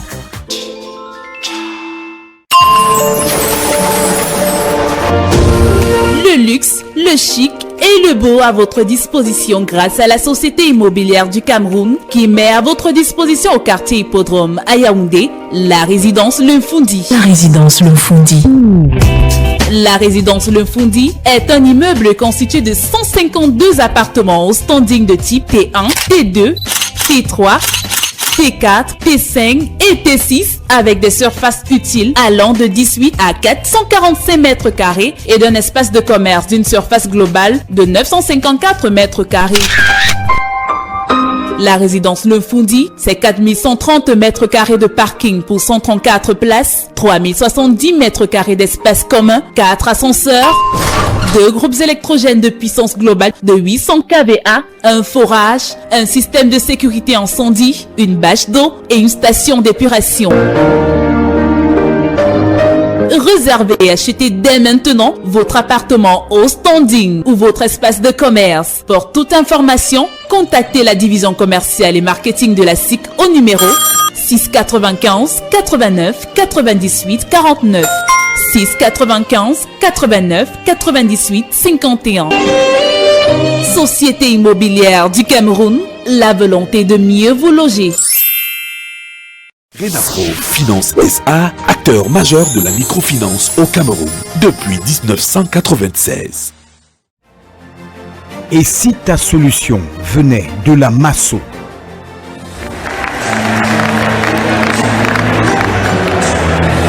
Je m'appelle Mancho Loveline, épouse Numbisi. J'ai gagné le village. Je ne m'attendais pas, puisqu'il y a des milliers de personnes il y avait des milliers de noms dans le box là.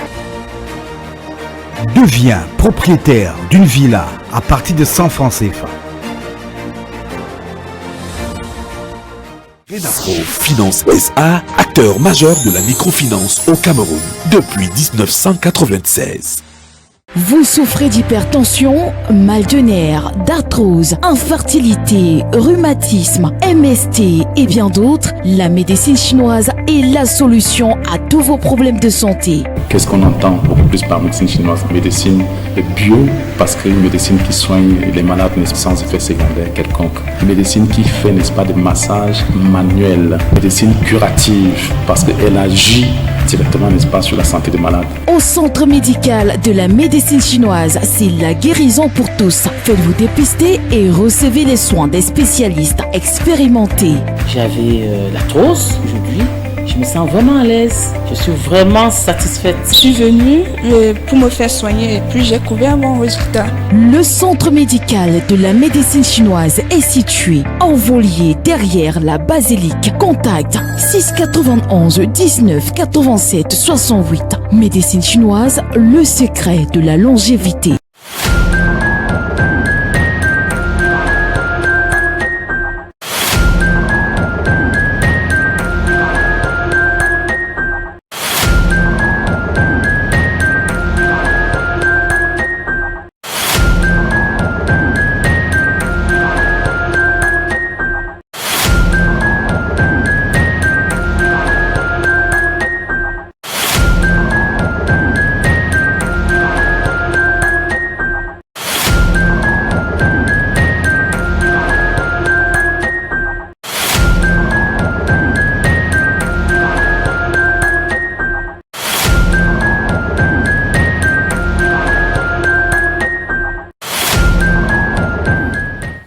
Je ne vous dirai pas ce qui a été relevé en off, hein, que d'histoire, que d'aventure, d'accord.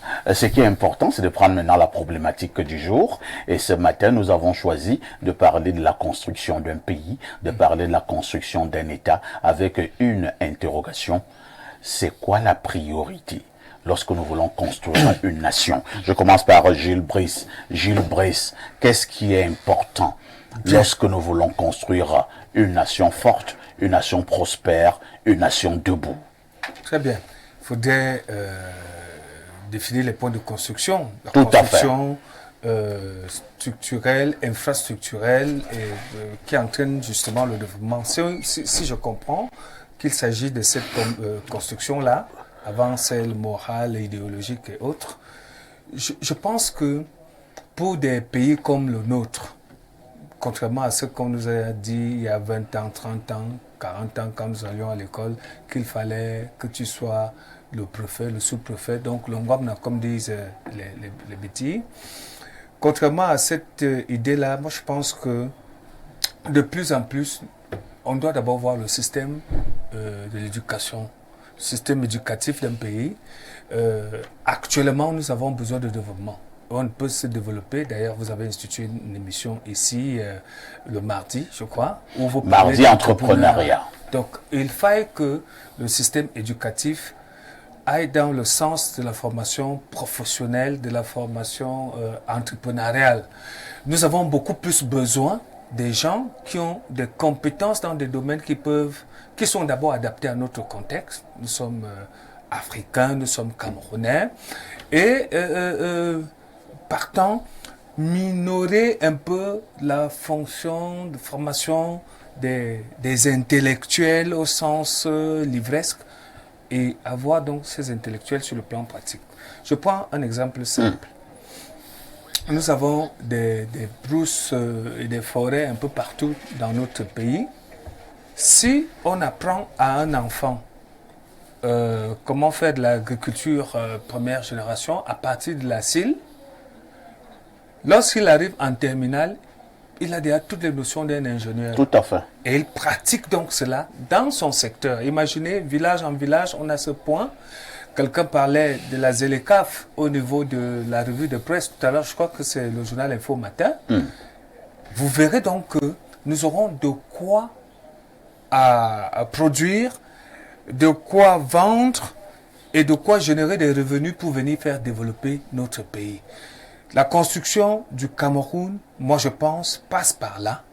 Qu'on change le système éducatif, cette histoire où on demande à un enfant de faire 22 ans, 23 ans sur les bancs. Et quand vous faites 22, 23 ans, si vous devez vivre 50 ans, vous voyez que vous avez déjà pratiquement avalé la moitié de votre séjour sur Terre.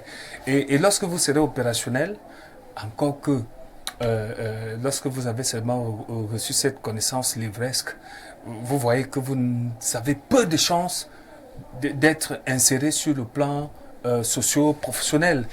On l'a vu, actuellement au Cameroun, on a des docteurs en philosophie et autres qui sont à la maison, on a des licenciés en philosophie qui sont à la maison. Mais si on avait eu à côté des ingénieurs agronomes, quelqu'un qui est des pisciculteurs, des éleveurs, je pense que ils auraient trouvé de l'emploi d'abord à eux-mêmes, ensuite à bien d'autres, parce qu'il s'agit là de la mise sur pied des entreprises. Je m'amusais un peu à suivre les stats du ministère des Petites et Moyennes Entreprises. Vous allez chuter par là. Oui, qui parlait de 100 000 entreprises créées au Cameroun. Non, il faudrait qu'on ait sur des bases claires. Que l'entreprise qui est mise sur pied soit véritablement une entreprise qui promeut des emplois et des emplois qui génèrent des revenus à l'État et non qui en attendent de l'État. Vous allez voir des gens qui, à longueur de journée, avec les quelques places, je crois que ça n'atteint même pas 1500 places qu'on a lancées en termes de concours à la fonction publique cette année. Vous allez voir des gens qui sont devant les sous-préfectures, les préfectures pour remplir des dossiers et qui ont une intelligence qu'ils pouvaient mettre en pratique ailleurs, mais qui attendent d'être parmi les gens qu'on va recruter à la fonction publique, aller le matin, s'asseoir et lire les journaux parfois quand on n'a pas de dossier à traiter. Merci Gilles Brice pour votre regard. On passe la parole à Pierre Blériot. Pierre Blériot, si je peux résumer, je peux me risquer de résumer l'abondante contribution de Jules. Je dirais que pour lui, pour construire un État, il faut mettre l'accent sur l'entrepreneuriat. Oui, mais je crois que nous disons ce que nous disons ici pour celui qui aura envie de construire, par exemple, l'État du Cameroun. L'État ne se construit pas encore? Non, pour le moment, il n'y a pas un projet. Celui qui voudra après... Oh, Blériot, sois sérieux. Je suis très sérieux. Depuis 1960, il n'y a pas un projet de construction d'un État. Jules Brice vient de décrire l'orientation qu'on a donnée à notre jeunesse. Jules, tes prémices, nous parlons en logique de prémices, sont si belles. Mais la conclusion ne découle pas de là. Vous ne pouvez pas demander à quelqu'un que vous êtes allé enfermer dans ce système-là, à la fin, d'avoir l'esprit entrepreneurial. Non, parfois ici, c'est pas comme ça. Vous m'avez enfermé, l'école est le plus grand menteur de tous les temps. Il vous promet ce qu'il sait qu'il ne vous donnera pas. C'est pour cela que vous avez ces intellectuels qui se fâchent de voir des gens réussir sans être passés par l'école. En fait, l'école formelle. Moi, je suis allé à l'école pour une seule raison. Je ne voulais pas qu'on me dise que c'est parce que l'école m'a dépassé que je parle comme ça. J'ai fait l'école seulement pour prouver ça, parce que je sentais qu'il n'y avait rien là-bas. Il y a des cerveaux qui aiment répéter les théories. Il en faut pour un État, mais ce n'est pas eux qui bâtissent l'État. Maintenant, il y a des cerveaux pragmatiques, ou alors qu'on forme au pragmatisme. L'État du Cameroun n'aurait pas toute sa jeunesse en attente d'un concours administratif. Attendez, quand vous avez fini de faire tout ça, regardez la situation. Les plus grands salaires dans la fonction publique, c'est 350 000. Oui, ça c'est vraiment le sommet. Bon. Et tu as un A2. Bon, si on dit la vérité, les gens vont encore dire que c'est de l'orgueil. Bon, ceux qui attendent ma chute ici ou là, bon, je veux... Bon, moi, si tu me donnes ça, je ne prends pas. Moi, il est même difficile que je travaille. Bon, c'est pas... Alors, vous dites aux jeunes gens que c'est dans ces conditions-là qu'ils vont un jour jouir d'une vie normale. Non, vous ne pouvez pas. Et pour que l'État ait la possibilité de faire les grands travaux, il faut qu'il se libère de la surcharge des jeunes. Des travaux, et que les gens produisent. L'État américain n'a pas ce genre de problème. Oui, parce que... Mais les gens qui sont riches aux États-Unis, non. Ils ne s'intéressent même pas à l'État. Vous voyez, ils ne savent même pas. Les grands fermiers. Alors, ils ont été forgés comme ça. Notre État, lorsqu'il voudra, prendre la route de la construction, il faudra qu'il revoie. Nous, à l'école primaire, ceux qui étaient un peu bêtes, on disait qu'ils aillent au lycée technique. Alors que, et même nos parents pensaient que quand tu as eu, à mon époque, tu as eu le CPE à 15 ans, c'est que tu es trop bête, tu vas alors aller chercher le CAP. Et si tu as le CAP, on va te trouver quelque... Non! Donc on envoyait là-bas du tout venant. C'est des génies qu'il faut envoyer là-bas pour innover. Ce n'est pas réducteur. Aujourd'hui même, on va donc, tu as ton bac. On t'appelle quelque... Il y a un jeune qui est venu me voir ici dernièrement. Il veut faire un stage. Il a un bac A, il prépare une licence. On lui a donné du papier format pour faire sa demande. Il nous a percé 3 papiers format. Avec la sueur qui coule. Non, mais j'observe ça chez nous là. Est-ce que vous savez, nous avons des stagiaires qui viennent des instituts journalistiques et tout ça. Mais je vous assure, quand vous voyez ce que cet enfant écrit, je ne cite pas le nom, il n'est pas le seul. J'en ai connu depuis 2018. Chaque année, je reçois 10 stagiaires au moins de ces grandes écoles-là. Mais vous posez la question de savoir, ce mec ou cette fille, a-t-il eu le BPC? Non, la bonne question, c'est pourquoi on lui perd le temps là-bas. Depuis longtemps, il maîtriserait déjà la culture de la nana. Oui, je t'assure. Parfait. Si tu vois ça, tu verses tes larmes. Tu peux pleurer. C'est mon fils. Je crois qu'il m'a accompagné, il est là. Il fait seconde, qui parfois me dit, papa, tu dis que c'est un élève journaliste ici. Il dit, oui, regarde clair. Merci beaucoup. Hein. On passe la parole à Alain Douk. Alain Douk, il faut dire que l'entrepreneuriat maintenant, la culture des études techniques est prioritaire pour Jules et même pour Pierre Blériot. Entre-temps aussi, est-ce que nous ne devons pas mettre un accent sur la mentalité, un accent sur la morale lorsque nous voulons construire une nation? Vous savez, je ne suis pas de ceux qui promeuvent cette doxa qui met tout en réalité désormais dans l'entrepreneuriat, comme si c'était cette espèce de panacée qui viendra résoudre tous les problèmes, pendant qu'en réalité, lorsque vous essayez d'étudier plus minutieusement, vous vous rendrez compte qu'on promeut trop cette idéologie entrepreneuriale pour essayer d'occulter l'échec des politiques publiques en réalité. Donc, l'État n'arrive plus à assumer un certain nombre de choses et il y a ce désengagement et puis on dit tout le monde allez-y, entreprenez, etc. comme pour se désengager. Or, vous allez voir les grands exemples d'entrepreneurs que nous citons la plupart du temps, vous allez voir qu'ils ne tombent pas de rien du tout. Vous êtes dans un contexte de marasme où les gens sont totalement précaires. Et vous demandez à ces gens-là, à 90-80% précaires, d'être des entrepreneurs. C'est pas évident. Quand vous voyez la lignée des Gates, Gates a été tenu par la main par sa mère, qui siégeait déjà au conseil d'administration d'IBM. Lorsque vous allez voir d'autres gars de sa trempe, vous allez vous rendre compte que l'histoire officielle qu'on raconte la plupart du temps au sujet de leur succès ne tombe pas du ciel. Il y a des fondements et la plupart du temps, ils étaient dans une certaine oligarchie. Alors, je reviens maintenant pour répondre à la question. Qu'est-ce qu'on fait pour construire un État? C'est quoi la priorité? Moi, je dis qu'il faut de tout pour faire un monde. C'est-à-dire que un État, d'abord, se conçoit idéologiquement. C'est-à-dire vous devez définir sur le plan civilisationnel ce que vous voulez. Et ce n'est pas le maçon qui vient définir ça. Est-ce que je me fais bien comprendre? C'est des gens qui ont la jugeote. C'est des gens qui ont de la prospective.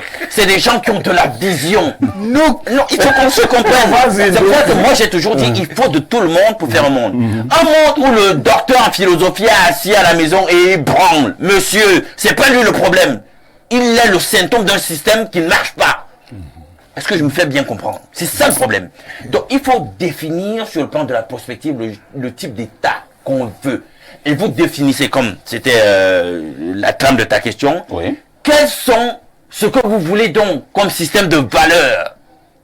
Comment vous vous concevez dans votre rapport à vous-même et intrinsèquement?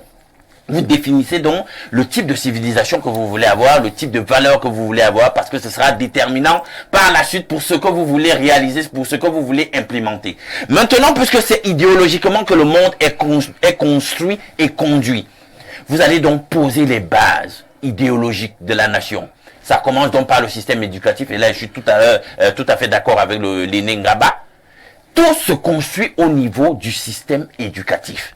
Quels sont donc les curricula qu'il faut définir par rapport à la vision politique, par rapport à la prospective, par rapport à la civilisation, au modèle de civilisation que vous avez adopté? Quel est le type de curricula qu'il faut développer pour développer la nation? Alors, quels sont les secteurs dans lesquels vous êtes les plus présents sur le moment? Un pays comme le nôtre, nous sommes beaucoup plus représentatifs sur le plan primaire, les ressources naturelles, la forêt, les mines, etc. C'est-à-dire que c'est depuis l'école primaire qu'on doit définir le type de curricula qu'on doit avoir pour nous permettre de magnifier, d'exalter, de bénéficier de ce que tout ce potentiel a à nous offrir. On n'arrive pas en fac sur la base de rien comme ça. C'est-à-dire qu'il y a un fil d'Ariane qui veut que depuis le primaire, il y a une vision. Et vous êtes dans la vision qu'on a définie pour vous former, non seulement vous, mais pour contribuer efficacement au développement du pays. Donc, et ça ne veut pas dire que les autres disciplines qui aident au façonnement de l'esprit, outre les disciplines qui permettent de façon ostensible, qui sont manuelles, qui permettent un développement au sens direct, produire je sais pas moi, l'alimentation, etc., etc. Il y a leur place, mais on ne va pas non plus s'exenter du besoin de penser. Parce que c'est idéologiquement que le monde est construit. Et c'est là le hic. Et là où le bas blesse avec des nations telles que les États-Unis aujourd'hui. Vous allez remarquer qu'ils sont certes développés aujourd'hui, mais quand vous allez évaluer le système éducatif américain pour voir fondamentalement ce que les apprenants, les jeunes Américains aujourd'hui valent, vous allez vous rendre compte qu'on a formé une génération moutonnière en réalité. Les gens sont juste formés dès l'école pour penser d'une certaine façon, ils ne sont pas critiques, et puis il y a un problème à ce niveau. On vous a compris, Alain Douc. Alain Douc est également très clair. Il dit que pour bâtir une nation, c'est d'abord une affaire d'ordre idéologique. Il faut avoir des idées. Non, pas des idées, ne dis pas ça comme ça. Parce que tu dis de manière... il faut concevoir. On conçoit un État. Et un État suit une vision. Et il pense que c'est pas le maçon qui doit donner cette vision-là. Voilà. Je voulais vraiment pas faillir. Vraiment, quand on dit que tu es le sac, peut-être que tu es... Non, j'ai le soupçon qu'Alain Douc a fait de bonnes études de philosophie. Et c'est une très bonne chose, parce que c'est les études fondamentales que j'ai faites. J'ai observé deux personnes dans ma petite vie, Alain Douc. J'ai observé un oncle qui était mécanicien. Et j'ai observé un professeur de philosophie.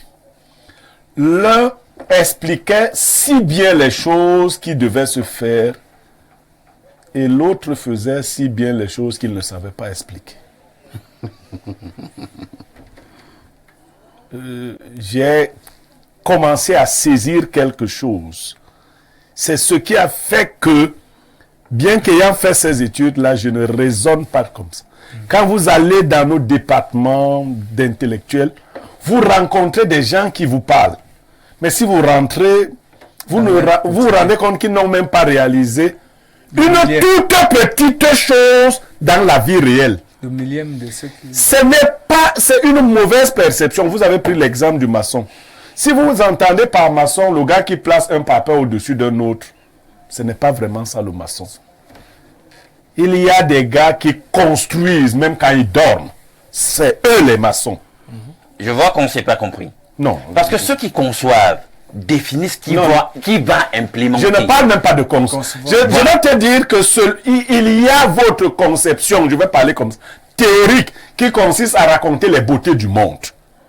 Il y a des gens qui ne comprennent rien aux théories du monde, mais qui regardent le monde et le transforment. Eux, ils ne peuvent pas expliquer comment ils y parviennent. Ils se lèvent le matin, ils regardent l'environnement qui est autour de lui et il se met à le transformer. Le docteur de philosophie qui n'arrive pas à maîtriser son environnement et à s'insérer, à prendre en compte le fait que l'État a échoué, malheureusement, ce n'est pas un vrai maçon. Avec ta permission, oui, Gilles Brice. Puisqu'on parle de construction d'un État, tout à fait. On a observé quelque chose par exemple à Yaoundé et à Douala, la voirie urbaine est foutue. Dans le système de construction de l'État, il y a également le réarmement moral qu'il faut intégrer. Il y a la crainte de mal faire une réalisation quelconque. Voyez-vous, parfois ici, les sociétés tenues par des Camerounais qui gagnent les marchés de construction de routes aujourd'hui et même de réalisation de certaines infrastructures, les gens se comportent comme si elles étaient des personnes étrangères. C'est-à-dire, je viens, j'ai gagné le marché, je bricole quelque chose et puis je m'en vais. Observez quelque chose, parfois ici. Il y a l'immeuble du ministère de l'Éducation de base. Et à côté, il y a l'immeuble de la fonction publique. Ces immeubles ont été bâtis dans les années 80. Tout à fait. Et par des gens qui avaient peur, qui savaient que lorsque je gagne un marché, je dois réaliser et avec le bon matériaux, tout ce qu'il faut qui encadre la réalisation de pareilles infrastructures. Mais à côté, en face, observez les services du Premier ministre. Voilà. Le bâtiment a été construit par nos entreprises actuelles, avec des gens qui ont le goût du lucre et qui ne savent pas que c'est l'infrastructure qui fera parler de nous après. Et vous allez voir que ces bâtiments sont fissurés. On a repris même les chantiers là-bas 2-3 fois. Ça veut dire que les gens ne se comportent pas comme s'ils étaient chez eux, comme s'ils devaient bâtir eux-mêmes leur nation. Et c'est pour cela que je rejoins un peu l'assertion de Blériot, qui parlait tout à l'heure de maçon, pas en termes de celui qui pose le parpaing sur un autre, mais en termes de ce qui est un bâtisseur réel. Parfait. Oui, se réconcilie parce que j'ai l'impression qu'on dit la même chose. La parole peut-être mais on se comprend pas. Repréciser sa pensée. Vous savez, allons-y en de philosophie depuis la Grèce antique, et d'ailleurs ça a été repris par Aristote, mais c'était quoi un philosophe s'il n'y a pas la dimension pratique, pragmatique de son enseignement. D'ailleurs, vous le savez, pour qu'on valide le magistère d'un philosophe dans la Grèce antique, Aristote le dit, qu'est-ce qu'on fait? Il doit avoir la logique du discours. Est-ce que c'est cohérent? Il y a la dimension éthique. Et lorsque vous parlez de civilisation, de valeurs que vous voulez défendre, ben c'est la dimension ethos, l'éthique. Et maintenant, il y a la dimension pathos. Alors, c'est-à-dire, comment vous portez et suscité par le message que vous-même vous incarnez, des réactions chez ceux qui vous observent. Donc on ne peut pas laisser la dimension pragmatique. Vous devez être à même d'incarner votre message. Un philosophe donc qui n'a pas la dimension pragmatique, qui n'incarne pas son message, il a failli quelque part. Donc on aura toujours besoin donc des gens qui sont pragmatiques. Des gens qui aideront donc à implémenter la vision de façon concrète. Merci. Lisons rapidement quelques messages de nombreux téléspectateurs. Quand Yemek laisse les émotions de côté, il dit souvent les choses bien. C'est Jean-Baptiste de Piongousso. Il veut dire quand Yemek laisse et tout de côté. C'est ce que tu dis, dis ça comme ça, on quitte derrière ça. De toutes les façons, il y a l'amour dehors, c'est nous qu'on n'aime pas. Un autre message, bonjour parfait Haïti, bonjour à tout ton panel. Juste pour vous dire au sujet du Kamokulum Vondo, que nous sommes en train de rééditer à la CNPS le scénario Fort du Dame au chantier naval. Oui. Regardez ce qu'il en est du chantier naval et vous verrez ce qu'il en sera de la CNPS après l'élimination de Mokulum Vondo. Autre message ce jour, allons au 200, c'est le plus 20, c'est quel pays ça? C'est l'Égypte. Non, pas l'Égypte. Attends, je vérifie rapidement Blériot. Alors, que dit mon téléphone? Oui, c'est l'Égypte. C'est l'Égypte. Mon téléphone dernière génération m'a donné le pays. Alors, que dit le téléspectateur égyptien? Toujours, oh là là, c'est long, Bonjour le panel, bonjour parfait Haïti. Moi, c'est Mbak Tolen, André Donald Man Bassa, et depuis le Caire. En Égypte, ici, on voit 10 Égyptiens qui élèvent un immeuble de 12 niveaux. Voilà ce qu'on appelle formation. Merci et bonne émission à vous. Toujours ici en Égypte, où c'est déserté désertique. Le Nil parcourt toute l'Égypte pour l'agriculture. Et il faut voir ces agriculteurs de rien du tout. Mais l'Égypte, qui est désertique, envoie des vivres dans d'autres pays non désertiques. C'est ça le développement d'un pays. Il continue. L'Égypte est en crise, mais la crise c'est parce que le gouvernement modernise son pays, mais la crise est depuis au Cameroun, c'est à cause de quoi? Le même Égyptien continue. Ici, lorsqu'on donne un chantier à un entrepreneur, on lui dit vous avez pour 8 mois, le gars le livre en 6 mois, extrêmement bien fait, et on lui donne encore 3 autres. En Égypte, un pont de 8 km est fait en moins d'1 an. Les Chinois ont fui l'Égypte. Ah oui. Oui, Ouais. oui. Ouais, C'est bah, la chose ce que... Et ça, c'est un Je pays vais africain. impulser la même chose ici. C'est Les pertinent, compétences, hein. l'appropriation des technologies venant d'ailleurs. On envoie Non, les gens à quand l'Égypte. la conclusion, je l'aime. Il dit les Chinois ont fui l'Égypte. Ça veut dire que quelques Chinois, souvent bluffeurs, qui arrachent des parts de marché parce que nous-mêmes, nous faisons très mal. Ils commencent même à faire mal, hein, parce que le principe de ce pays, c'est que ils font comme ils vous ont trouvé. Ils se sont adaptés. S'ils trouvent que vous faites mal, ils font aussi. Ailleurs, ils sont plus sérieux. Autre préoccupation, monsieur, alors, bonjour chers démineurs, lorsque vous êtes responsable d'un champ de maïs, même lorsque vous voulez détourner quelques épis en votre faveur, assurez-vous au moins que le champ soit très productif. Alors, Qu'est-ce qu'il veut dire? je comprends pas. Hein. Je prends un autre message très rapidement. Allons, plus 880. Il s'agit de quel pays là? Un devant. C'est le Bangladesh. Oh là là là. C'est le Bangladesh. Le Jusqu'au plus 880. Jusqu'au Bangladesh. Jusqu'au Bangladesh. On est connecté. Que dit le téléspectateur du Bangladesh? Alors, les habitants du Bangladesh, comment on les appelle? Les Bangladais. Non. Quelqu'un m'avait dit que ce sont les Banga... Voilà. Non, les Bangladais. C'est comme ça qu'on les appelle. Je ne suis pas en train de chercher. Un homme m'avait dit que ce sont les Banga, quelque chose. Alors, bonjour Monsieur Parfait ici et votre panel. J'aime bien votre émission. Pour le sujet d'aujourd'hui, je suis d'accord avec l'analyse de Monsieur Alain Douk. Tout part de l'idéologie, de ce que les acteurs de la nation veulent. Et sur le système éducatif, l'Afrique et les autres continents n'ont pas les mêmes problèmes. C'est vraiment triste de voir que les Africains copient le système éducatif des autres. Eux, leur système éducatif s'aligne avec leurs problèmes. Nos dirigeants doivent prendre conscience et changer notre pays. Je vous remercie. Bon début de semaine à vous tous. C'est Abdoul du côté du Bangladesh. Mais pour... Oui, Jules, votre dernière prise de parole. La dernière prise de parole, nous sommes arrivés presque à la fin. Même au niveau de l'adressage de nos rues ici, de nos quartiers, vous allez constater que en plein Loncac, vous avez une rue là-bas qu'on appelle rue Konrad Adenauer, un Allemand. Vous ne voyez pas l'avenue Kennedy. C'est-à-dire, c'est terrible. Pourquoi vous refusez de voir le lycée général Leclerc? Pourtant, on a...